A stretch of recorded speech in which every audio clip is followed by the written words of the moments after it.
can you build a biology company that would have a competitive advantage? For us, it's like working backward from the market problem that is sufficiently well understood and specific. Hey, Karl, how are you? Welcome back. Welcome back, Erum. How was your Thanksgiving? It was great. I went down to North Carolina, hung out with my sister-in-law and their family. So it was great being in the suburbs, cooking food, felt just like a Hallmark card. So it was wonderful. And I'm sure the weather was great because you went south. Yes, 65 degrees. It reached 70 one day. It felt like I got another fall. And I felt like I had a great fall season because I went upstate in September. It was in Brooklyn, Manhattan area when it was peak, and then went down to North Carolina in November and it was peak there. So I had this nice extended, peak fall foliage fall. So it's been a great 2024 in that regard. How about you? That sounds great. Yeah. So we normally go up to my in-laws in Saratoga County. So it's about 3 hours north of New York City. And we always tend to drive on Thanksgiving Day. So it was rainy in New York City and it rained almost all the way up to Albany. And then once we got outside of Albany, it started snowing. So when we got to where my in-laws live, there was about 5.5 inches of snow on the ground. There were people plowing the streets. So we actually had a white Thanksgiving, which is super nice. And then we also had a very traditional Thanksgiving meal. The whole family was there. It was mellow in a way, but a lot of food, a lot of eating, and a lot of celebrating, lots of things to be thankful for. And it's been a while since we've had a white Thanksgiving. We used to have white Halloweens. There were Halloweens where it was snowing in Park Slope in Brooklyn, but we haven't had one of those in a long time. So definitely there's been some change in the weather. Yeah. I mean, it's a treat, I'm sure. Although I know it was a pain for a lot of people up in the north of the United States. I mean, I think there was 3 feet in some places. And I don't know if it was a surprise, but it just sounded like it really put snow on the parade of getting to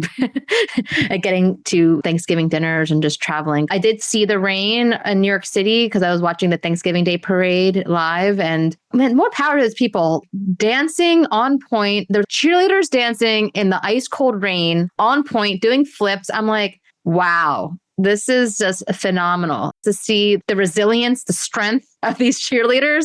I was so impressed by performers when they're doing something like the Thanksgiving Day Parade. Yeah, as we were living in the city, there were a bunch of buses that were from basically all over the East Coast.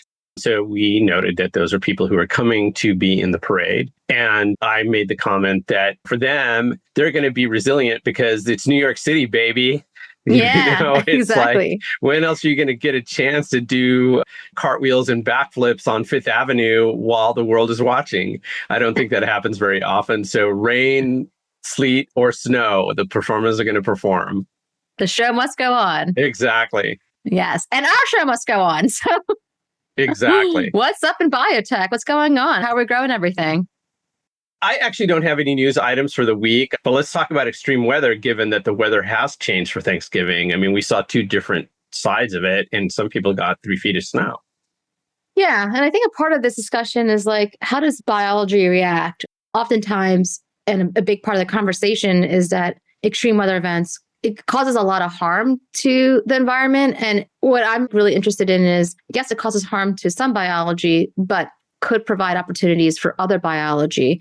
Whether it's harmful or helpful to humans, that's another conversation.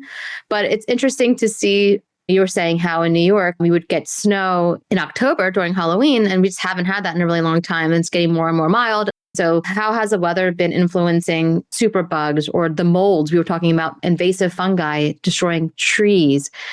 Is that because of the change in climate, or is it introduction of a new species that wasn't a natural introduction? Maybe someone was walking through the woods from out of town and they had the fungus somewhere on them and placed it in a forest and it just took over. It's interesting to see what's correlation and causation when it comes to how the climate affects biology.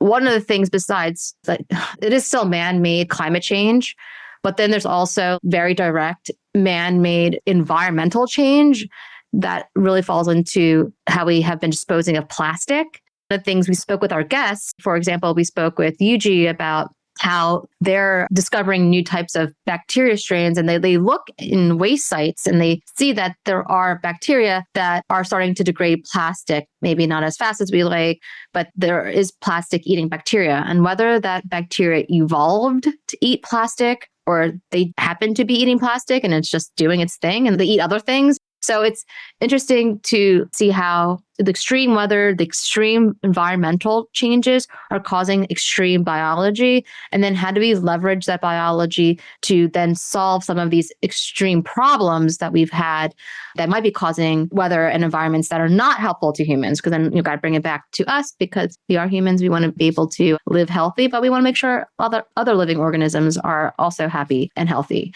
Yeah, you're talking about plastic eating bacteria. And as we are recording this, Florida just introduced a bill to prohibit the releasing of things into the atmosphere that might affect the temperature, weather, or intensity of sunlight. In other words, they're really trying to prevent people from engineering the weather or engineering the environment. It doesn't talk about releasing things into landfills or into the water, let's say to clean PFAS.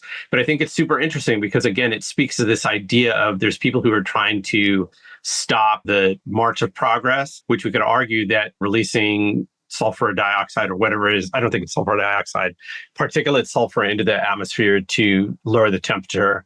These legislators in Florida are trying to prevent that from happening, though I do think that's probably something that will happen should the temperature get as high as people are predicting. Just to add to that too, is that this plastic eating bacteria and all the response from biology to the extreme environmental changes and weather is an example of Earth trying to heal itself, right? Earth has no allegiance to humans, right? It's going to do what it has to do to continue to function. And there's this whole world that we need to explore more of nature's intelligence. What is biological intelligence? One of the very interesting thinkers of our time, Neary Oxman, talks about the internet of nature. How do different biological organisms communicate with each other?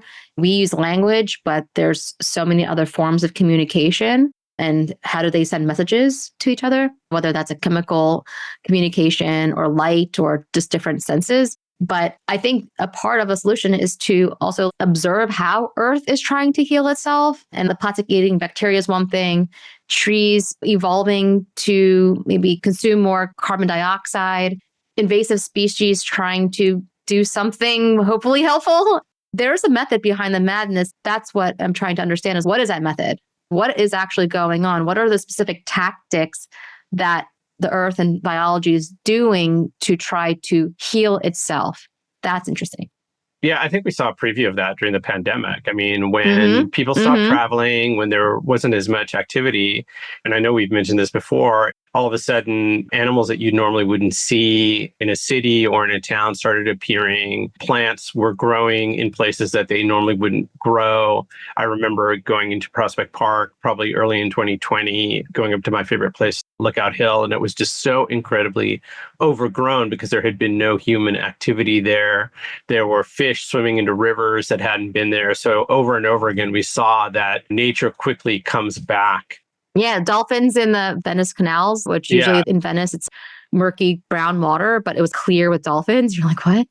Could you imagine? No, it's crazy. And I know I mentioned it before, but Scavenger's Reign on Netflix really goes in deep into like how biology doesn't really care about humanity and how on an untamed world, biology can really be anti-human, but it's really just trying to help itself survive.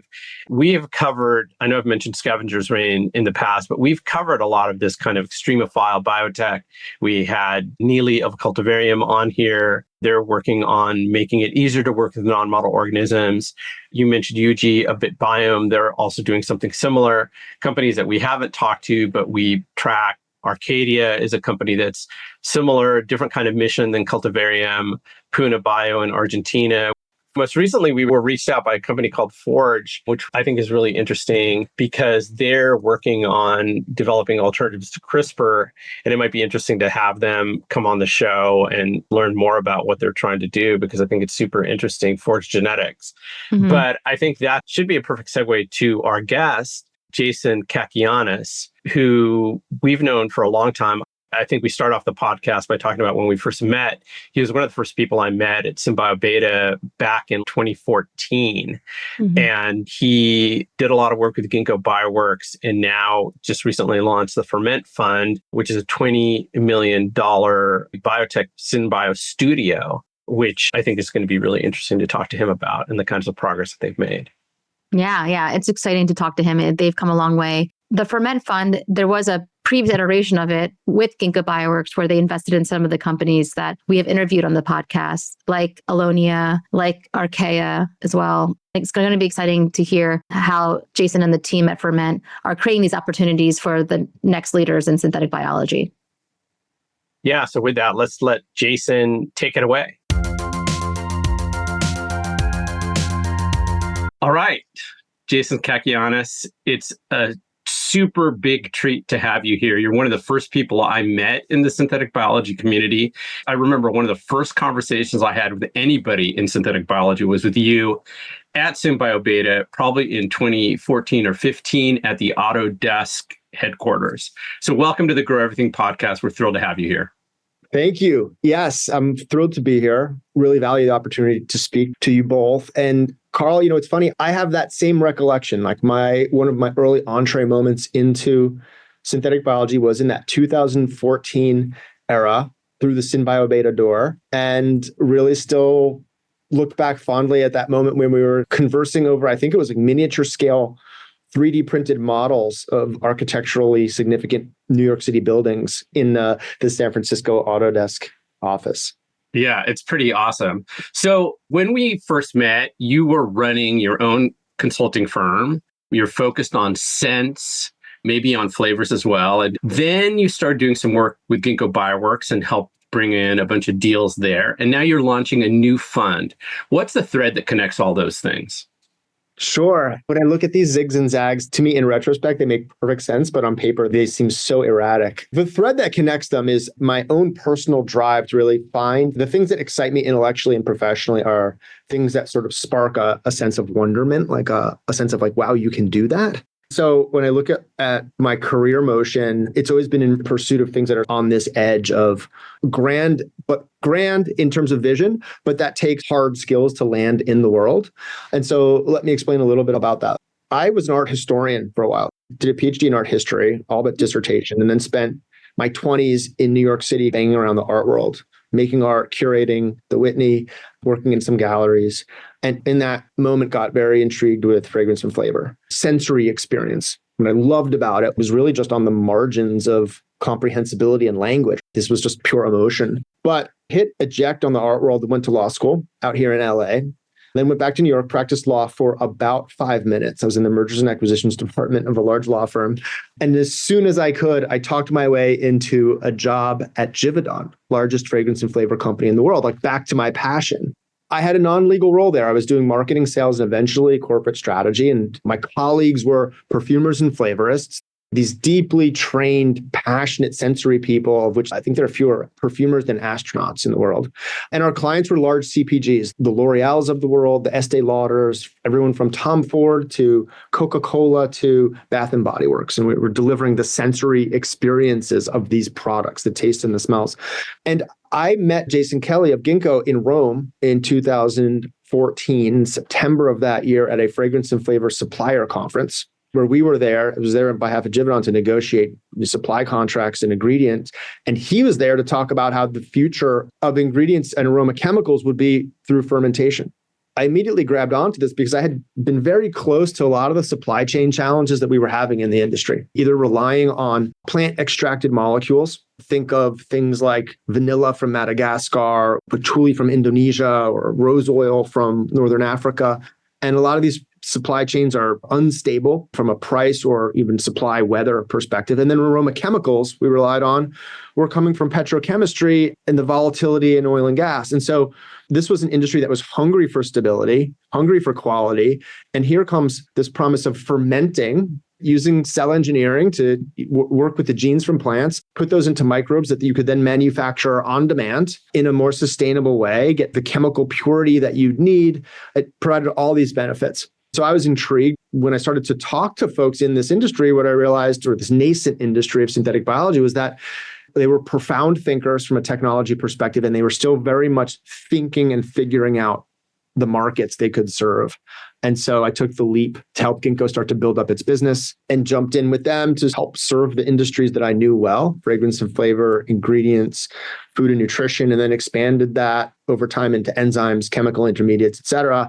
Under the Ginkgo umbrella around 2018, we started building new businesses from within the company that could use the platform, but go quickly into end markets to create a bio-enabled company first, because incumbents were moving fairly slowly.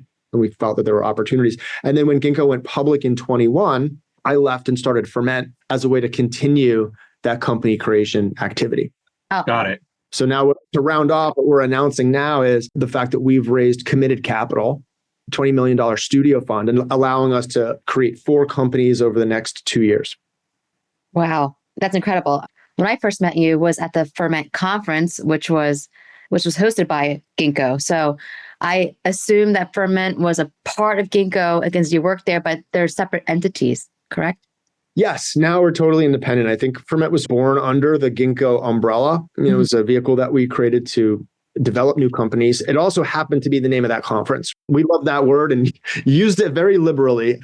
And then when I left, we kept the name Ferment for the studio, for the vehicle for company creation. We work closely with Ginkgo and with other technology partners to provide services, but functionally we're totally independent on our own and agnostic as to the partners and technologies we want to build companies with. Okay, yeah, thanks for clarifying that. So I understand that the Ferment manifesto states that biotech's biggest hurdle isn't technology, but finding the right problems. So could you walk us through an example of a right problem versus a wrong problem for biotechnology? Sure. This goes to the level of understanding of the end goal and the needs you're trying to serve in specific detail. So for us, a right problem statement is something like, I have an insight into an industry because I've been working in that space, personal care, materials, renewable energy. I've been working in that space for a long time, and I really understand or have a perspective on where the current innovation supply chain is falling short. I see a problem. I understand the value that solving this problem could create. I want to understand if biology is a good way for solving this problem.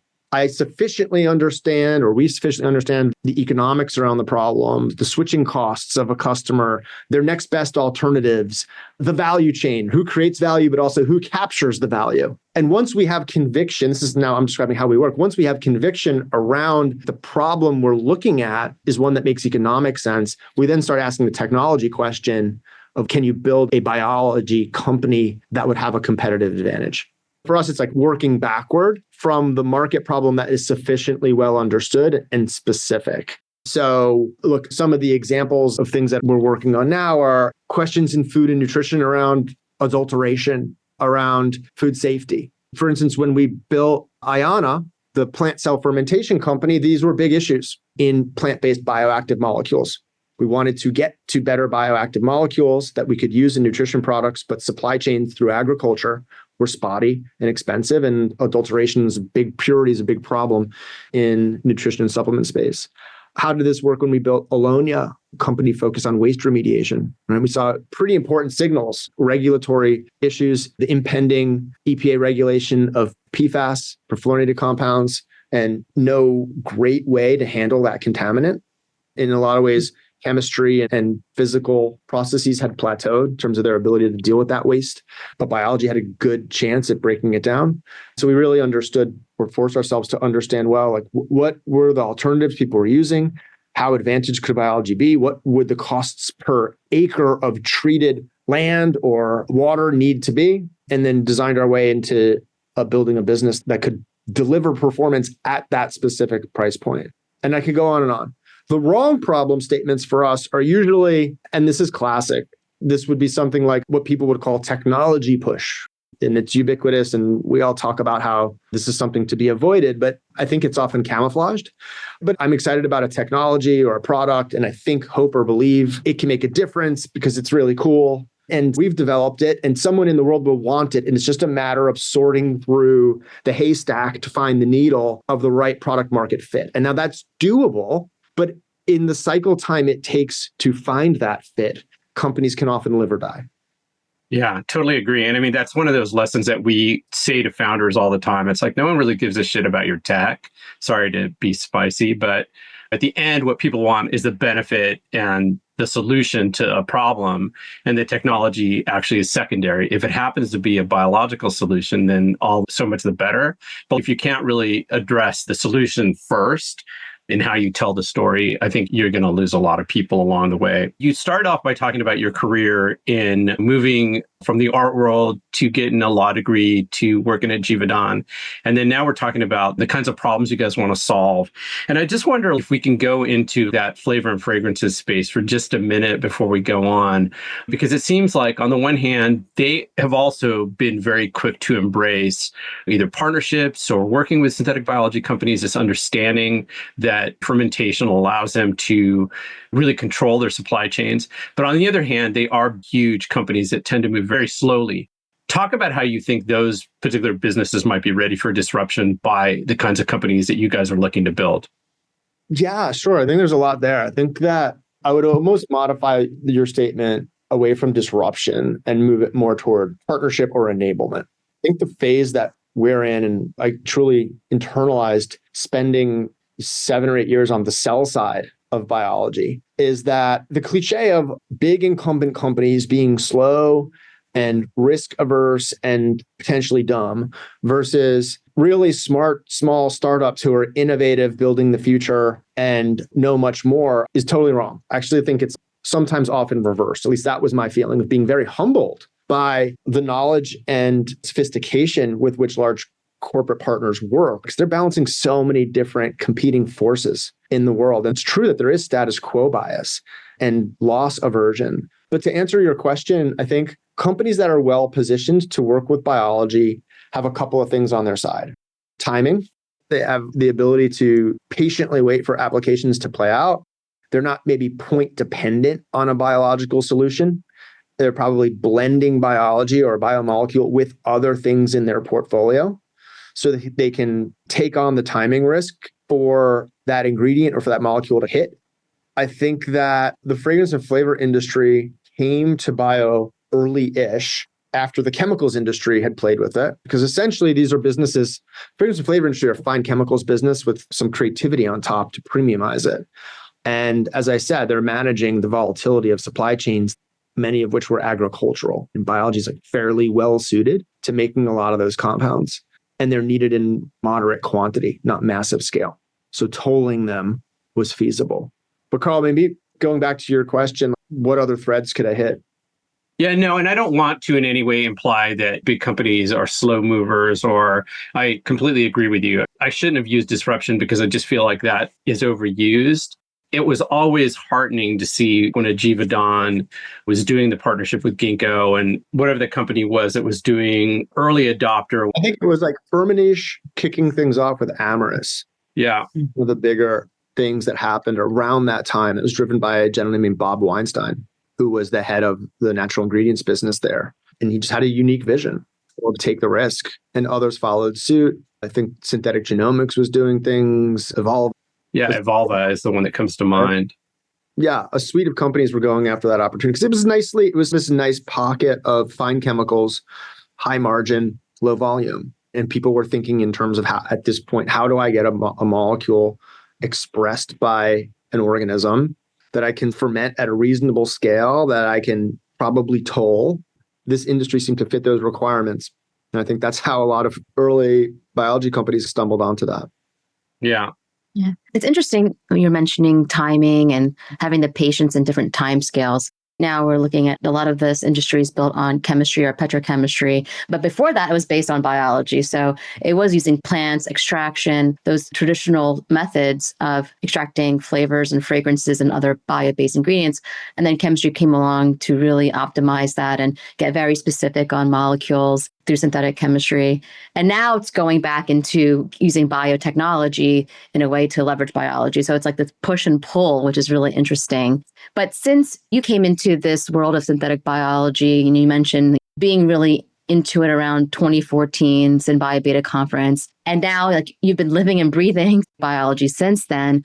How has the landscape for bio-based solutions changed since then? What are you seeing that have been points of tailwinds that actually these companies can ride? So what makes now the right time for Ferment? Sure. A lot has changed. A decade's gone by. I think some people will say that phrase like in 5 years, it seems like nothing's changed. And in 10 years, it seems like everything's changed. Yeah. I wouldn't say everything has changed in our industry, but I would say that a couple of key features. Platforms have emerged. And what I mean by that is that companies that get built now don't need to have large cell engineering teams inside of them. They can truly access those services from different service providers and stitch together essentially a technology value chain. That allows you to keep your business less capital intensive and much more product focused, right? Because instead of having to be really good at the microbiology, you can be good at how do you use a biocatalyst or a biomolecule in formulation, in combination with other systems and technologies to deliver a product.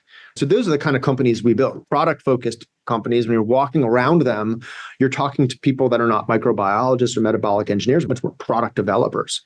So that has become the case now because you can access technology platforms in bio. I think capital market cycles have come. We've seen tops and bottoms. We've gone through a full cycle there. But regardless of interest rate and investor behavior, the technology keeps compounding. That's sort of the amazing thing here. I think you see better awareness and ubiquity of biology throughout industries. Most corporates have an awareness of biomanufacturing or biology as an enabling technology and given some thought or will engage in a conversation about how strategically relevant it can be for them. I'd say consumer attitudes have shifted. We spent a lot of time a while ago worrying through GMO concerns, and then we went through COVID. The world was shut down by biology that was out of control, and then it was booted back up by testing and vaccines that are all products of the biology we're talking about. So the amount of consumer education around biotechnology that occurred through that has been tremendous. Consumers are much more sophisticated now in terms of what they expect and the risk trade-off that they're willing to undergo for product performance in biology. US national priorities have shifted. Bio has become a must-win technology, similar to AI. Biomanufacturing is a concept. People can connect it to reshoring or onshore manufacturing to job creation. And synthetic biology is a term used on Capitol Hill now and at the DoD.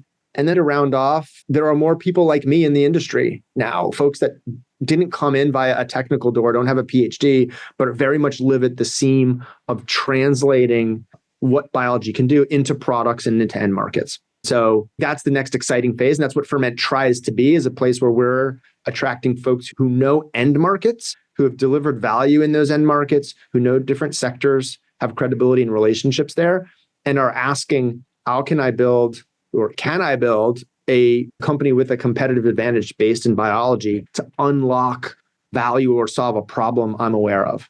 You're totally right. It was interesting at the end of the summer, the Capgemini report came out about engineering biology, and it said that something like 70% of executives believe that biosolutions will accelerate their process specifically towards sustainability goals.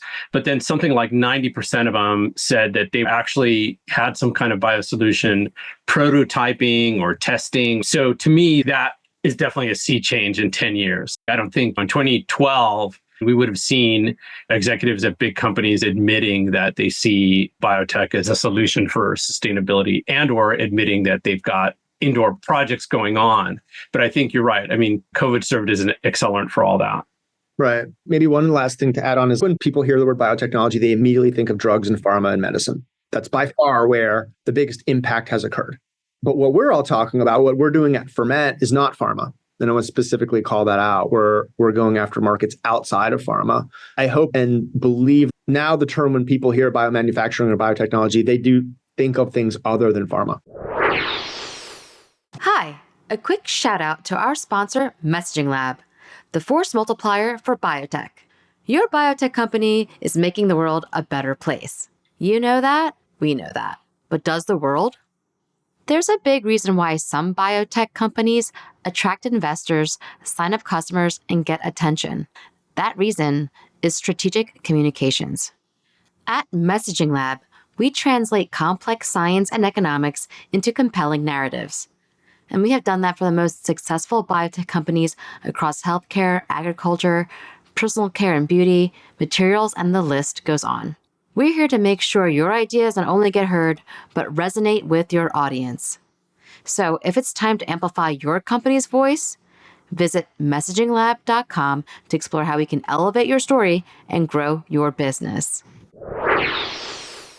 Yeah, I mean, that's the whole raison d'etre for this podcast. Over 100 episodes in, we've maybe had 3 that are biopharma focused because there's other podcasts doing biopharma and there's no one talking about all of the other solutions that are enabled by biotechnology. So you started Ferment and you just recently made an announcement. You've got this $20 million fund. You just said that it was potentially for 4 companies. And so you're taking this focus studio approach, which is different from a traditional fund model. How does that allow you to do things differently than, say, another biotech focused fund that is also looking at non-biopharma or non-healthcare solutions? Yeah, I've spent a lot of time with companies in the space. And what we want to do with Ferment is build companies from the ground up with the right mental models baked in. We want to build companies that are designed to be market back, that are already focused on the right problem, that are populated by an industry, like a sector expert. 20 million sounds small, but the truth is most studios are around this size because what we really want to do is focus on quality, not throwing spaghetti at the wall. The evolution would be another studio fund plus a growth fund too, and it gets bigger and it enables growth for these companies.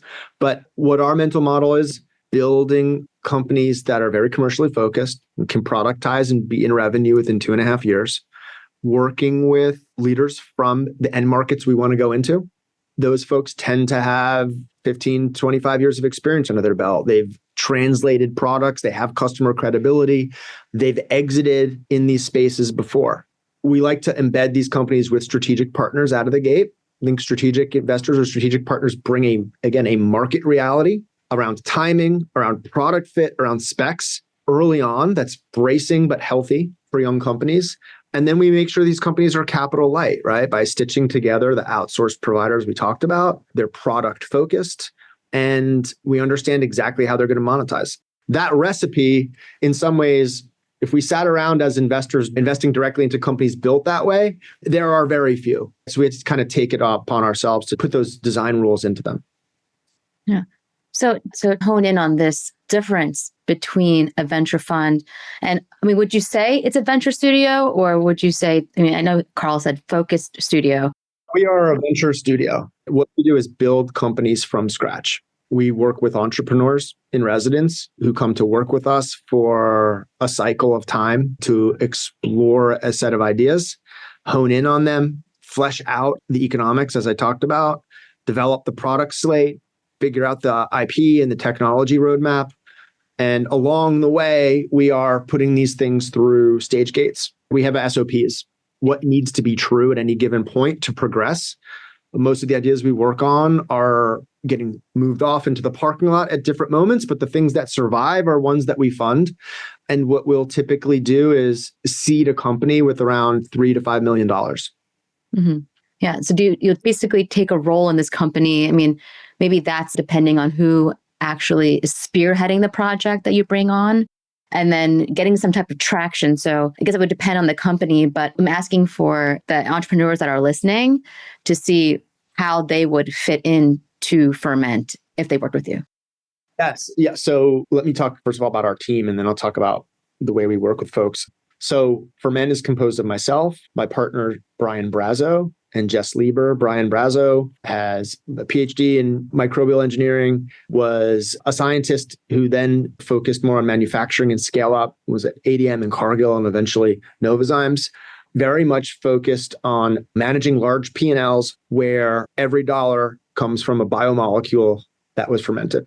So very much focused on scaling businesses and large-scale fermentation. Jess Lieber, MIT-trained synthetic biologist, kind of dyed-in-the-wool scientist, spent some time in academia, and then worked at some flagship companies, Juul and others, and we encountered each other at Ginkgo. Between myself, who covers markets and commercialization, Brian, who thinks about scale up and Jess, who thinks really about how the technology is unfolding and evolving. We think we've got the three big pieces of building healthy businesses covered. Mia Helene is a VP on the team. She's got a classic investor background, VC and private equity, particular emphasis in companies in fertility and women's health. And Matt Kirshner, an associate who comes from a classic biopharma consulting background, spent some time at Ginkgo and has been working on company builds with me for the last 4 or 5 years.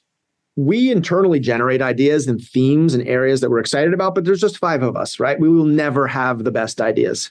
What we really need to be is a center of gravity for the conversation with this community, where folks think of us as the first stop as they're ideating about what things they want to build. So the EIRs we love to work with and entrepreneur in residence we like to work with are, as I said, folks from disparate industries, not from synthetic biology, but from materials, chemicals, animal health, who have maybe accomplished something in their space and are saying, what's my next step? I see an opportunity. I wonder if biology is a way to capture value solving that problem. Love to talk to those folks.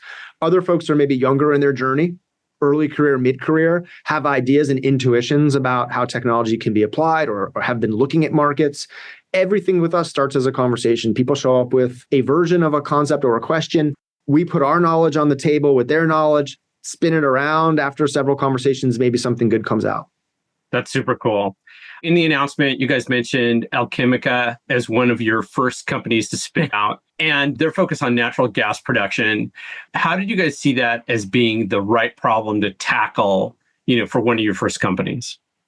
I think it's a great illustration for how our model works in practice. So Alchemica really met the signals for how we like to find a market-backed problem. As I mentioned, Brian Brazeau, my partner, had spent a lot of time in the bioenergy space from his time at Novozymes, now called Novonesis.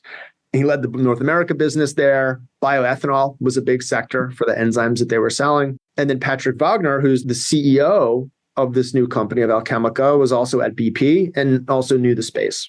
They both noted 2 things simultaneously. One was big conversation around SAF, sustainable aviation fuel, through bio-based feedstocks. But if you sat down and did any of the math, you'd realize these feedstocks would need to virtually be free, no cost.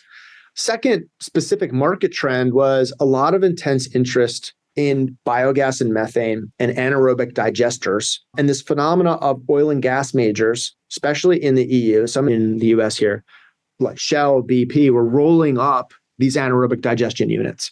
Let me give you a second on what an anaerobic digester is. Anaerobic digestion is a process by which consortia of bacteria, of microbes, break down organic waste, right? They're often on farms or food processing facilities or connected to municipal wastewater. Anywhere there's a lot of sludge and carbon-rich waste streams get fed into these digesters, microbes break them down and usually emit a form of biogas or biomethane, which can then be used as energy in that processing facility or injected back into the grid. These anaerobic digesters are ubiquitous. There's hundreds of thousands of them. Oil and gas majors are buying them up. We need more renewable energy, especially gas, especially in Europe, as well as for the credits, the green credits that you can get from producing it. But they're thinking like engineering firms. This is what they are. They're buying these up and they're saying, how do we optimize this process? And they realize there are very few tools for optimization. They're fairly primitive. ADs are fairly primitive. And so Alchemica was really born with the vision of first, how can we uplift the performance of these tens of thousands of anaerobic digesters? Alchemica's vision is to pre-treat these waste streams with different blends of enzymes to make the waste, depending on what it is, more available to the microbes. And then to introduce sensor technology, so there's a better process understanding and control. And by building out a data layer, a digital twin of this complex process, can start to really understand and be predictive around how enzymatic pretreatments, different waste streams, ambient conditions lead to different throughput. So it's giving a control layer driven by biology around this process to the operators. And our gambit is that we think we can uplift the performance of these units by about 50%.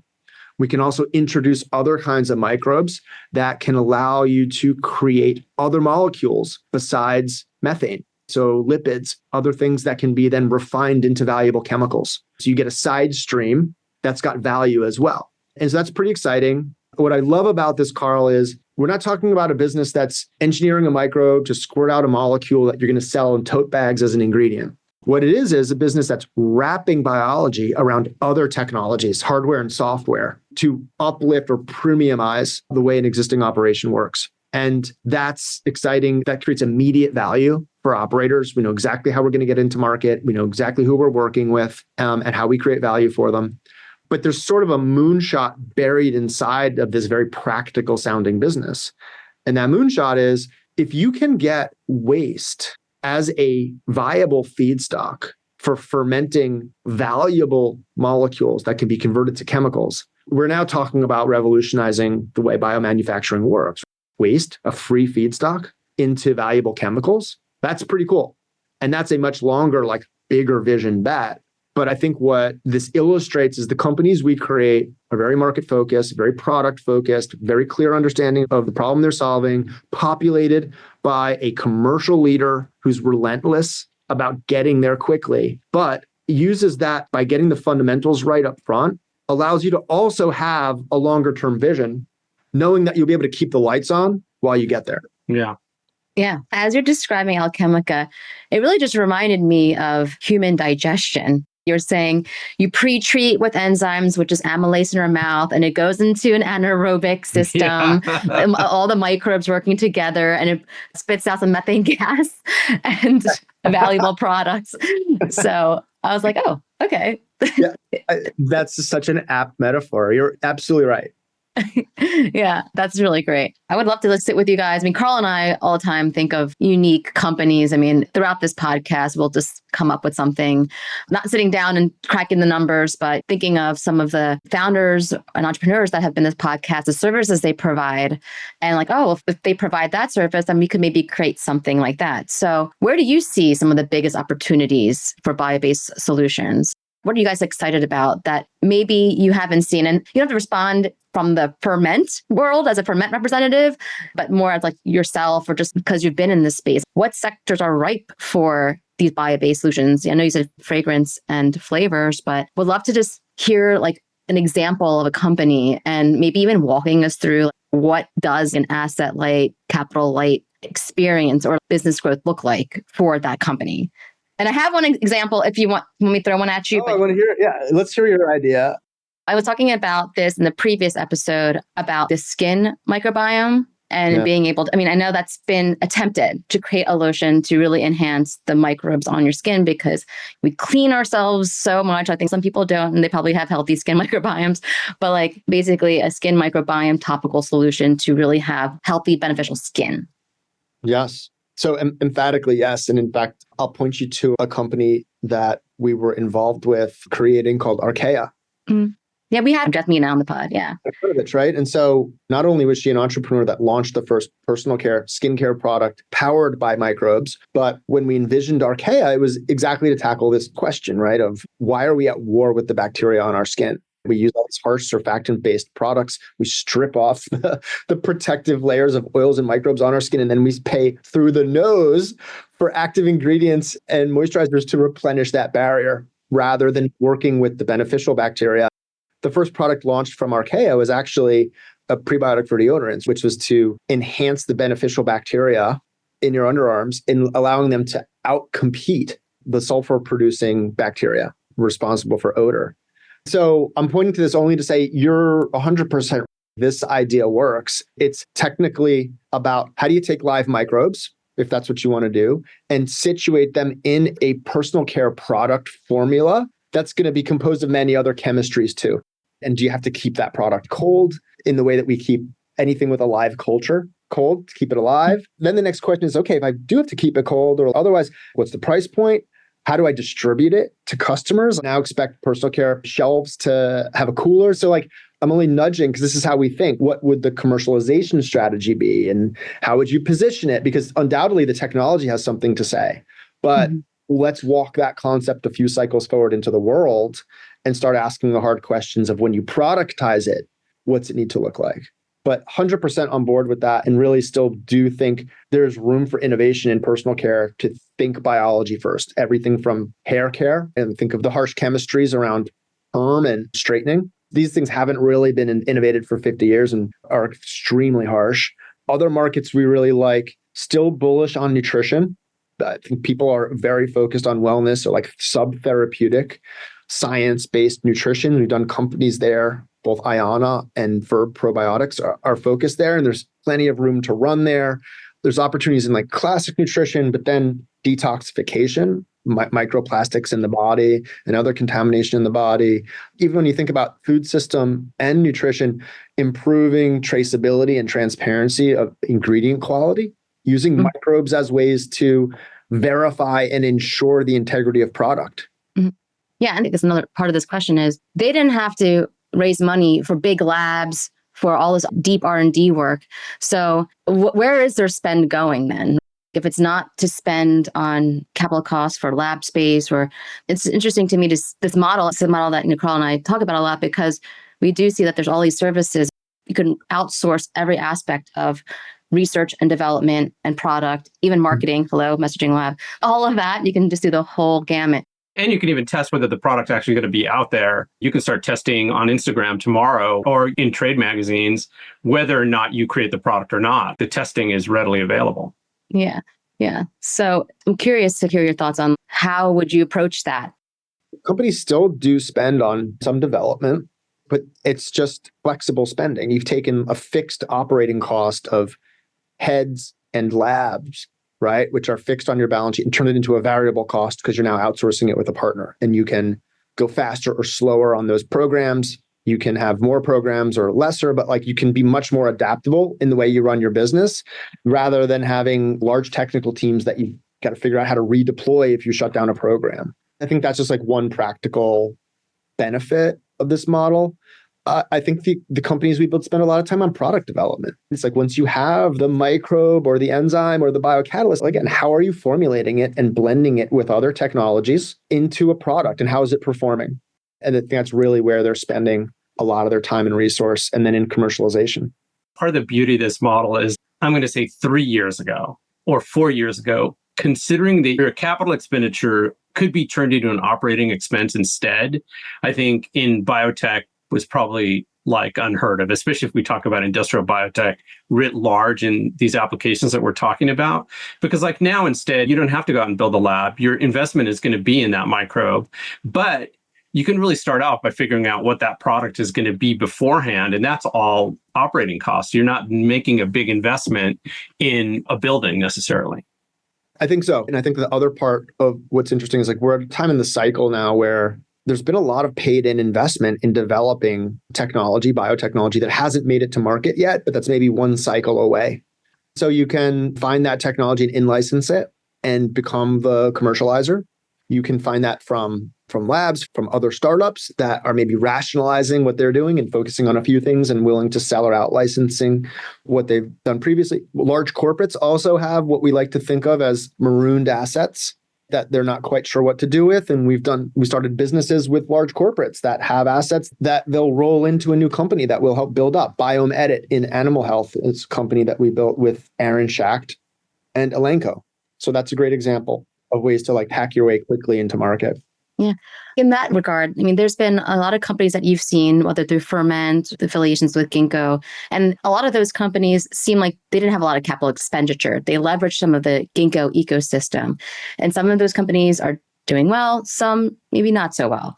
So can you tell us what patterns you noticed between the ones that are successful, between the ones that are struggling? You know, it's hard to say. I think it's so various. I think that you can look at broad sectors, and there's just been a drawdown in that broad sector, like food tech, for instance. There are just headwinds there that have a lot to do with cost and inflation and consumer behavior. And it's not really about the technology or even the value prop of a lot of the startups that were built in the space. But I do think that the companies that were not set up to develop product quickly and find traction in the market and be able to survive through revenue are the ones that are getting winnowed down. And so I think that's a very obvious thing to say. It's like make money, keep the lights on, respect the laws of physics when it comes to business. But if companies only have one way to win, and that's a development cycle that's years out, very tricky. Companies that I think of themselves more as solution providers or multiple product companies with more shots on goal, different ways to win, and are a little more commercially canny can get there. Maybe there's a company that decided to go B2B, but if they went B2C, like direct to consumer, maybe they would have won, but they made a decision to have a certain model versus another. And in retrospect, it was like, okay, if they actually went direct to consumer, maybe another competitor company did that had similar technology, they could have won, but they just made a different decision. So I don't know if there's like a case study that you could point to or just want to talk about, or if you don't want to talk about it, that's okay too. I'll give you a great example of a company we were very involved in called Allonnia Waste Remediation Company. Nicole Richards, who's the CEO there, is a very seasoned, rational, commercially driven leader. And opportunity presented itself early on in the company's life where thinking about the products and opportunities for Allonnia, it was very clear that it needed to be a solution company, like offer a treatment train. Allonnia is a company that deals with industrial contaminants, PFAS, 1,4-dioxane, other things, develops microbial solutions for that. But in order to use your microbial solution, you have to help a customer sense and know that they have a problem to begin with, because there's a significant spend on just knowing I have a problem, separate the contaminant from the soil or water. So a separation technology is usually not biological, and then use your biological catalyst to break down that contaminant. Now, if you define Alchemica as just a biology company, it could just focus on the catalysts, but it's not. It has to be a solution provider. Because if you look at that industry, that's what people want. They want someone to show up and just take care of the problem. So it would need to have a separation technology as well. So Nicole and Kent Sorensen, her CTO, led the charge to get their hands quickly on a separation technology, even before the biocatalysts were ready to go. And this was an interesting technology for foam fractionation, for separating PFAS from water and soil. They were able to build the business, become commercially relevant to customers, and get out into the market by just doing separation, and then layering in the biocatalyst to improve the separation and then eventually do destruction. I'm giving this example because it's another way of thinking about building a bio-based business, which is you're adding in the biology component as a premiumization. It's, again, integrated with other technologies. Those other technologies help you blend down the risk around the bio, but the fact that they're ready earlier lets you get into market quickly. I believe that Allonnia exploded into market, had a great commercial offering, was able to then expand that offering and premiumize it with the biology. But that really became helpful in the 2022 era, where things really shifted in capital markets, and the expectations around startups was you need to be making revenue very quickly. What seemed like maybe a quizzical thing to do, in license a conventional technology to get into market early, maybe that would have been questioned in 2018, 19, 20, when folks thought technical milestones were much more important, became, I think, a really strong winning point for Allonnia. And they've done great and been able to continue to succeed. Yeah, I think that's great. I've got one more question. I think Erum probably has a bunch more. But what should our listeners, whether they're founders, scientists, or industry veterans, do to engage with your mission of growing everything, which is our mission as well? Come to us with your problems. We want to hear from industry. We want to hear from entrepreneurs in different industries who identify an area where their current innovation supply chain is falling short, but where they're curious about whether biology can meet that need. So let's explore that together. Amazing. Yep. And there's the part of it of bringing the EIR, the entrepreneur in residence, bringing them in, but also for those that are in industry, being a strategic partner of Ferment as well. Absolutely. Correct? Yeah. Corporates are a huge part of how we think, how we learn about problems to solve. And as I said, often have technology or commercialization or insights. We're blessed with a great LP in the GS Group. They're our backers. GS Group is a large Korean conglomerate. They've got assets in everything from refining, petrochemistry, biomanufacturing to retail, right? They have the largest convenience store chain in Korea and the largest home shopping network in Korea. And the chairman at GS comes from a retail background. So he understands how bio-based products can create differentiation, product differentiation and storytelling differentiation to consumers, but also sees biomanufacturing as a very interesting technology curve to grab onto. So the bookends there, the connectivity between manufacturing and product is very compelling. They make us great partners. They bring us wonderful ideas. And so in talking to corporates of any stripe, we value that. Yeah. And Korea is also well known for their skincare routines and skincare products. So, hey, if you're listening, GS, I mean, we have an idea. We're fermenting it right now. Jason, thanks so much for taking the time today. Like I said, we're really looking forward to seeing Ferment be super successful and having you come back on again to give us a report in a couple months. With pleasure. Thank you both for the time. Awesome. Awesome. See ya. Have a great day. Bye. Erum, what did you think of that interview?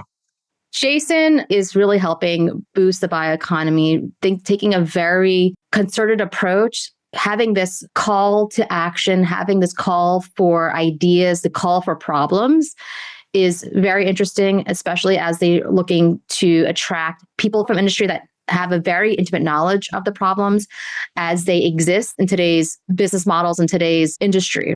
We love all entrepreneurs, whether they are coming right out of college, trying to figure it out, or from a different industry, coming into a new industry.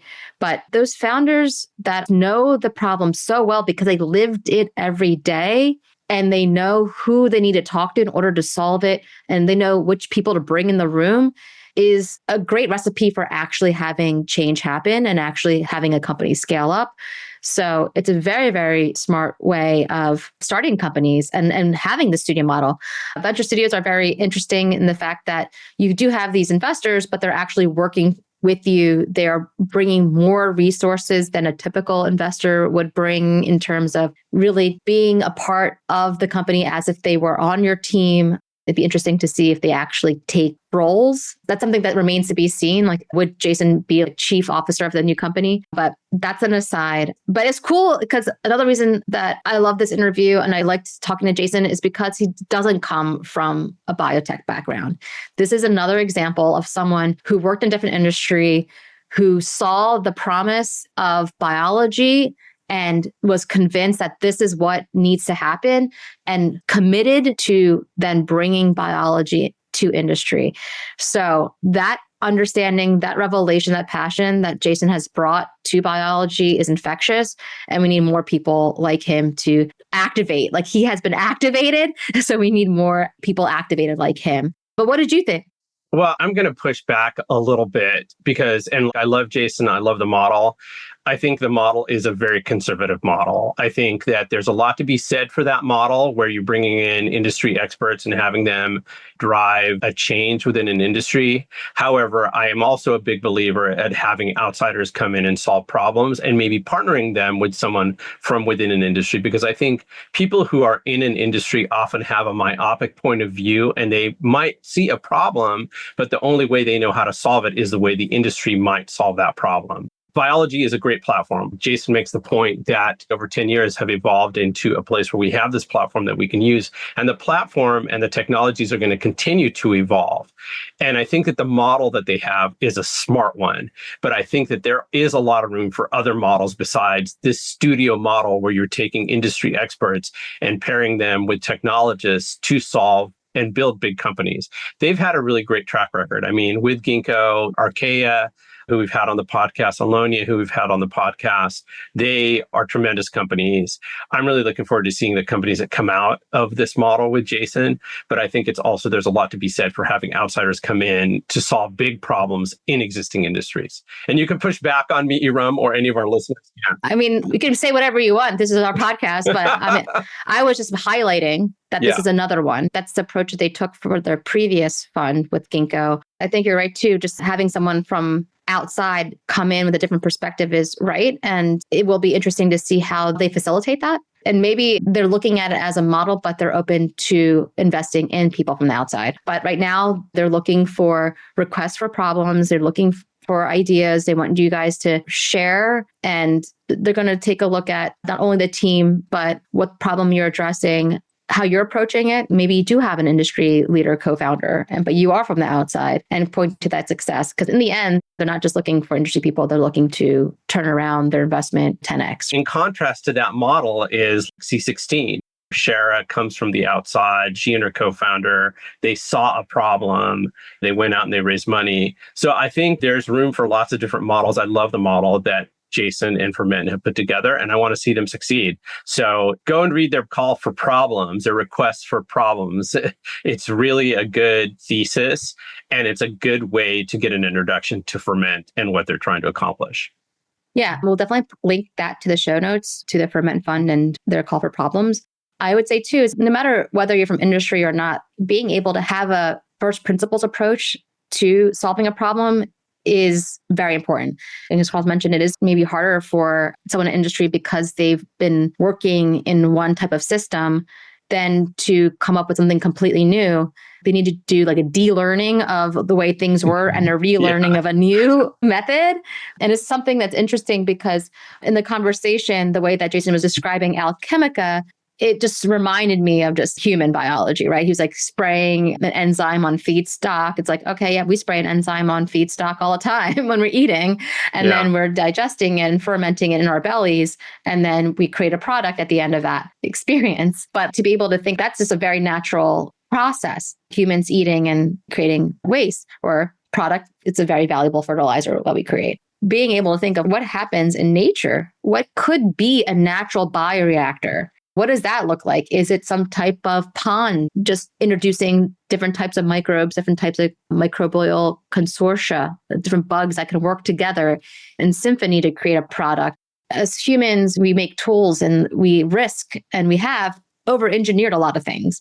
So how do we under-engineer? That's really the idea. Is like, how do you use a smallest amount of resources or really think about location and resource and how can all come together in a way where things work with low energy, with low feedstock, but creating a product that is super useful. Yeah, in our notes, you have human as bioreactor. And what I remember is you're talking about solving problems. I would encourage our listeners to go back and listen to that conversation we had with Moji Karimi of Semvita, which just completely blew me away. And this idea of using abandoned oil wells as bioreactors, using what is left in those abandoned oil wells as feedstock for engineered bacteria to produce products. Jason rightfully said, these platforms have been built over the last 10 years. We have an opportunity to leverage them. How do you bring people from industries that normally might not use those technologies to leverage them and make a meaningful change and build successful companies? So I'm super excited. I think it was a great interview. Yeah. And I think it's a good point, again, that you highlighted and Jason talked about is that there are all of these platforms that exist. There's playbooks that exist. And we've talked to a lot of people that use these playbooks. Seriously, if you're looking to create a biotech company that is in what we call the bioindustrial space or creating ingredients or molecules, go in a cave, listen to our podcast from episode 1 till now.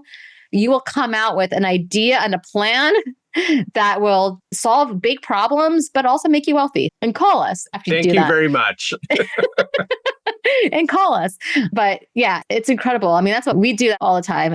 There's a unrecorded podcast that happens between Karl and I every day that we talk, where we just come up with very interesting ideas, but we also work through them as what is the problem? What would stop this idea from moving forward?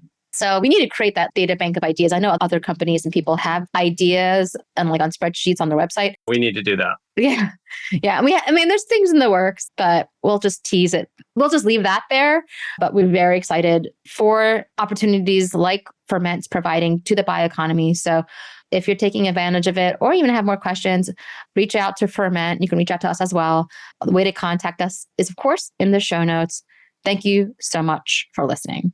All right. That's the pod.